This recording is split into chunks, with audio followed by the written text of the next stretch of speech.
आपला जो कायदा आहे की मुलीचं वय विवाहाचं हे 18 असलं पाहिजे आणि मुलाचं 21 असलं पाहिजे. खरं जर बघितलं तर 18 वर्षाची मुलगी म्हणजे जेमतेम ती 12वी पास किंवा ग्रॅज्युएशनच्या फर्स्ट इयरला असणार आहे.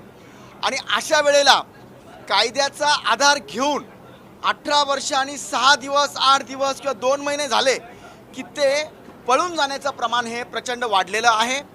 त्यांचं प्रेमविवाह किंवा त्यांनी विवाह करायला हरकत नाही, परंतु त्याचबरोबरीने डिवोर्सचे प्रमाण प्रचंड वाढलेले आहेत.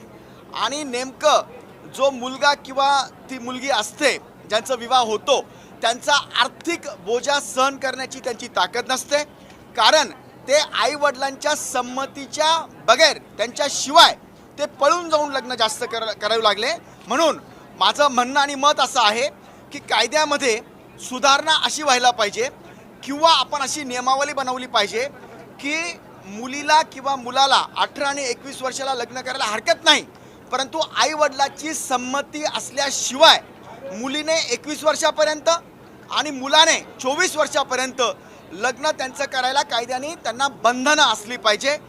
त्याचं कारण आणखी पुढे असं आहे की 2 वर्ष 3 वर्ष निघून जातात किंवा 6 महिन्यात त्या मुलामुलींचं जमत नाही, कारण की नुसतं विवाह हे 2 जणांचंच फक्त संबंध नसतो, तर तो आर्थिक, सामाजिक, कौटुंबिक ह्या सगळ्या विषयातला तो विषय असल्यामुळे आपण बघतोय समाजामध्ये आई वडील हे प्रचंड तणावामध्ये जगतायत. कारण मुलगी पळून जाऊन लग्न करते आणि तिकडनंच PIला फोन करते पोलिसांना की मला माझ्या आईवडिलाकडनंच धोका आहे, मला भावाकडनंच धोका आहे. हे फक्त तिचं अपरिपक्वता, तिला अजून समज आलेली नसते आणि शेवटी त्या मुलीला किंवा मुलालाच भविष्यातल्या अनेक अडचणींना त्यांना सामोरं जावं लागतं. आणि म्हणून जर आणखी एक त्याच्यातला मुद्दा असा आहे की 21 वर्षाच्या अगोदर जर मुलगी प्रेग्नंट झाली किंवा तिला अपत्य जर झालं तर तिला अनेक आजारांना सुद्धा सामोरं जावं लागतं. बऱ्याच आजारांचे नाव क्षयरोग असेल किंवा हिमोग्लोबिनची वाढ होत नाही किंवा बाळाची पण बरोबर वाढ होत नाही, अशा अनेक आजार याला त्यांना सामोरं जावं लागतं. आणि म्हणून मी याच्याकरता हाऊसमध्ये ही गोष्ट मांडली होती की वय वर्ष 18 मुलीचं आणि वय वर्ष 21 मुलाचं त्यांना जर आईवडिलांच्या संमतीशिवाय लग्न करायचं असेल तर त्या वयाला 21 आणि 24 करण्यात यावं.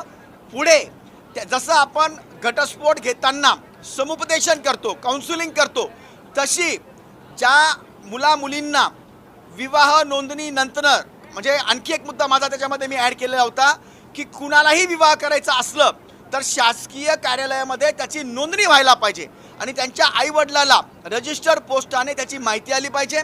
त्यांच्या दोन्ही कुटुंबांची काउन्सिलिंग झाली पाहिजे आणि त्यांच्या दोघांच्या संमतीशिवाय ते लग्न 21 वर्ष मुलीचं आणि 24 वर्ष मुलाचं याच्या अगोदर होऊ नये असा मी मुद्दा मांडलेला होता. सन्माननीय मंत्री महोदया यांनी हे सांगितलं की खरं म्हणजे केंद्रामध्ये मुलीचं वय लग्नाचं 21 व्हावं आणि मुलाचं 24 व्हावं याकरता कायदा प्रलंबित आहे. परंतु माझं म्हणणं असं होतं, जरी 18 वर्ष मुलीचं वय असलं आणि 21 मुलाचं असलं त्याला जरी हरकत नसली, परंतु आईवडिलांच्या मर्जीशिवाय करायला आपण बंधनं राज्य सरकारतर्फे टाकू शकतो, नियमावली बनवू शकतो. तसं त्यांनी ते बनवावं, तसे प्रयत्न आम्ही करू असं त्यांनी सांगितलं. आणि काउन्सिलिंग सेंटर्स आपण उघडून त्यावर चर्चा करू असं त्यांनी मला उत्तरामध्ये सांगितलेलं आहे.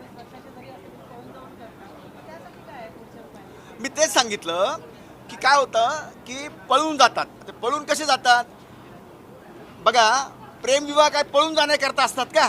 प्रेम कशाला म्हणतो? आईवडिलाला विश्वासात घ्या, तुमचं अजून डोकं बरोबर अजून म्हणजे परिपक्वता झालेली नाही आहे, पळून जातात. बरं समजा पळून गेलं आणि टिकलं, मला सांगा 21 वर्षाचा मुलगा कोणता कमावता आजच्या डेटला?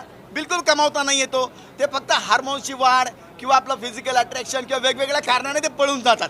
आणि पळून गेल्यानंतर 80 ते 90% मुलींचे विवाह हे डिवोर्सकडे चाललेले आहेत.